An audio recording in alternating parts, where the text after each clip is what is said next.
Hello, my name is Samantha Del Rosario, and this is my week 6 presentation of the evolution of e-government.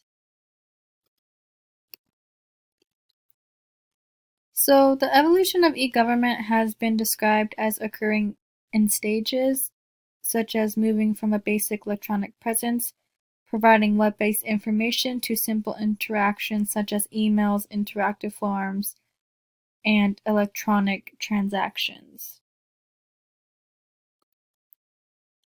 States are also trying to use e-government to allow citizens to gain access to more than 60,000 state and local health and human service programs through a single web portal.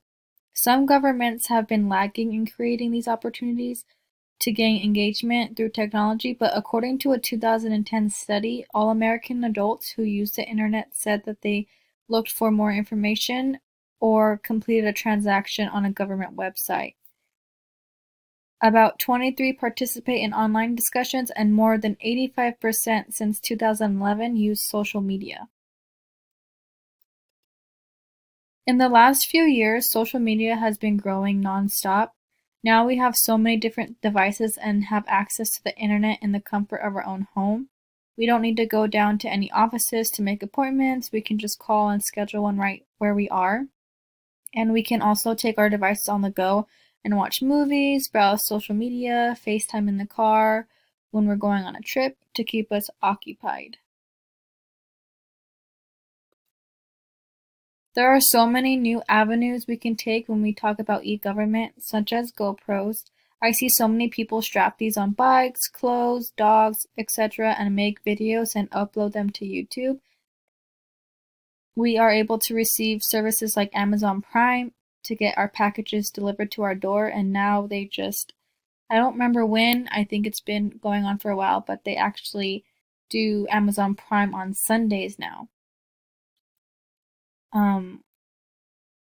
Target, Walmart, and grocery stores also released a new service where we order our items online, and then they'll have someone, I don't think Target does it, but I know Walmart does, and the grocery store, where they'll deliver our groceries and our items to our door.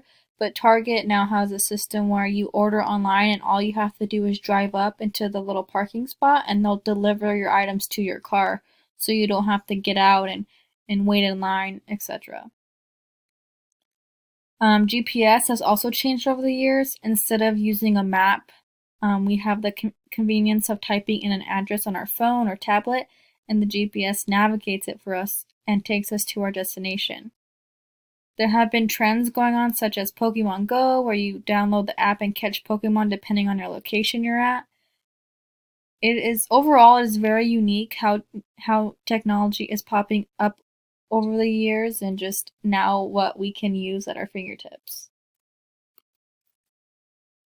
Although all these services are helpful and more convenient, there are also some downsides to it. Because robots, aka technology, has taken over this era, a lot of people have lost their jobs because of it.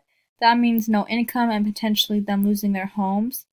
Now that we have services that come to our door, we can become lazy and tend to not leave the house as much as we used to. This can also lead to us becoming too dependent on technology. If you see people at restaurants or on car rides, instead of having conversations and catching up with each other, you'll notice them on their phones and not engaging in one another. This can lead to relationship problems and allow us to lose our social skills. Kids these days are stuck on their phones and tablets and can lose their learning skills or be delayed.